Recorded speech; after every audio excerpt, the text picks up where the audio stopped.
تو اللہ نے پھر کیا کہا؟ یہاں 3 انعام فرمائے، اولئک علیہم صلوات من ربہم ورحمہ واولئک هم المہتدون۔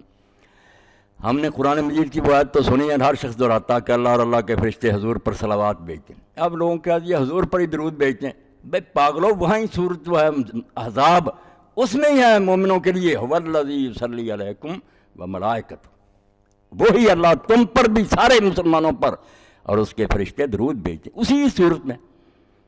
حضور کی جو درود ہے وہ تو آپ کی شان کے لائق ہے نا، ٹھیک ہے، جس جس کے مرتبے کو لائق اتنا ہی ملے، مگر اس کا کہا کہ صلوات بھیجتا ہوں۔ اور یہ حضور نے بہت حدیثوں میں فرمایا کہ ساری کھانے جو کرتے ہیں ان پر اللہ اور اس کے فرشتے صلوات کرتے ہیں، جو پہلی صف میں کھڑے ہوتے ہیں، بہت چیزوں پر یہ بات کہی۔ اور یہ کوئی چھوٹی بات نہیں ہے، ہم درود ترجمہ کر کے یا کہہ کے اتنا ہی ختم کر دیں کے ساتھ، بہت اونچی بات ہے جب اللہ اور اس کے فرشتے صلوات کریں۔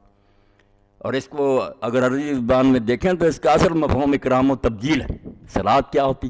صلوات ہے کسی کو داد دینا، شاباش دینا، بلے بلے کہنا۔ جیسے کسی عالم نے ایسی تقریر کی، لوگ پکار اٹھے کہ مولانا کمال کر دی آپ، یعنی اللہ اور اللہ کے فرشتے دعائی دے دیتے ہیں کہ محمد صلی اللہ علیہ وآلہ وسلم جو آپ نے کیا یہ کوئی نہیں کر سکتا، ایسی شاباش، ایسی تحسین، ایسی آفرین کہ کمال کر دی تو نے، ہاں وہ کچھ نہیں کر سکا تو نے۔ یہ تعریف جب اللہ، تو اللہ فرماتا ہے اولئک علیہم صلوات من ربہم۔ علامہ ابن قیم فرماتے ہیں ہم کیا دیتے ہیں اللہم صلی علی اے اللہ محمد صلی اللہ علیہ وسلم رحم پر، وہ کہتے ہیں رحم کیا؟ رحم تو کافروں پر بھی اللہ کرتا، گناہ گاروں پر کرتا، رحم تو بہت معمولی درجہ، اللہ رحم نہ کرے جہان اسی وقت تباہ ہو جائے، وہ گناہ گاروں کو بھی جو مہلت دیتا ہے یہ بھی رحم ہے۔ اگر یہی رحم ہے تو یہاں کیوں کہا علیہم صلوات من ربہم ورحمہ؟ ان پر اللہ کی طرف سے صلوات ہے اور رحمت ہے، اور رحمت اور چیز ہے۔ بہت اچھی بحث کی اس پر فضائل و فوائد پر کہ کچھ سوچا کرو۔ رحمت عام ہے، نیکوں پدوں پر اللہ کرتا ہے، مگر جو صلوات ہے یہ نہیں کرتا۔ نہ لعنت ہر کسی پر کرتا ہے، لعنت جب کر دے کہ میں نے اس کو اپنی رحمت سے دھتکار دیا، یہ بھی آخری سزا ہے۔ اور جب کہتا ہے اولئک علیہم صلوات، میں پرچے پر لکھتا ہوں کہ ویری ویری ویری گڈ، آپ نے کمال کر دی، پاس ہیں سب سے اعلیٰ نمبروں پر۔ تو فرمایا جو ایسے ہیں، اتنی مصیبتیں آئیں مگر مسکرات پہ رہے، خوش رہے، انہوں نے کہا کوئی بات نہیں، جو کر رہا ہے وہ ہم سے زیادہ بہتر ہے، ہمارا خیر خواہ ہے۔ بد قید دہدا حبیب جانی، وہ ہمارا دلی دوست ہمارے ساتھ برا کر سکتا؟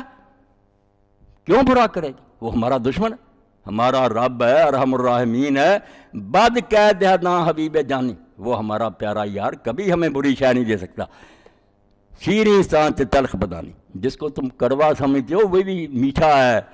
یہ ڈاکٹر صاحب بیٹھے ہیں کڑوی دوائی دیتے ہیں کئی مرتبہ، بیوقوف بھی مریض ہی سمجھے گا نا کہ میرے ساتھ زیادتی کر رہے ہیں، نہیں، وہ میٹھی سے بھی زیادہ بہتر ہے، اس کڑوی دوائی میں شفا ہے، یہ یقین ہوتا ہے ان کا۔ تو اللہ کہتا ہے ایسے لوگ جو ہے نا ان پر ان کے رب کی طرف سے صلوات، اللہ شاباش دیتا ہے، تحسین کرتا ہے، ورحمتن، اور اس کی طرف سے بے انتہا رحمت ہوتی۔ تنکیر آئی تفخیم کے لیے کہ ان پر جو اس کی مہربانیاں وہ بھی اندازے سے باہر ہیں۔ وَأُولَٰئِکَ هُمُ الْمُهْتَدُونَ، اور یہی لوگ ہیں جو ہدایت پانے والے۔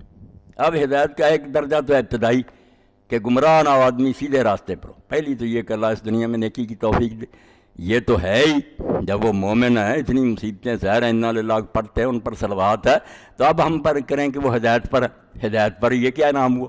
نہیں، ہدایت کا آخری درجہ کیا ہے؟ ایک یہ ہے کہ ہمیں راستہ دکھائے، اس پر چلا دے، یہ یہاں دنیا میں۔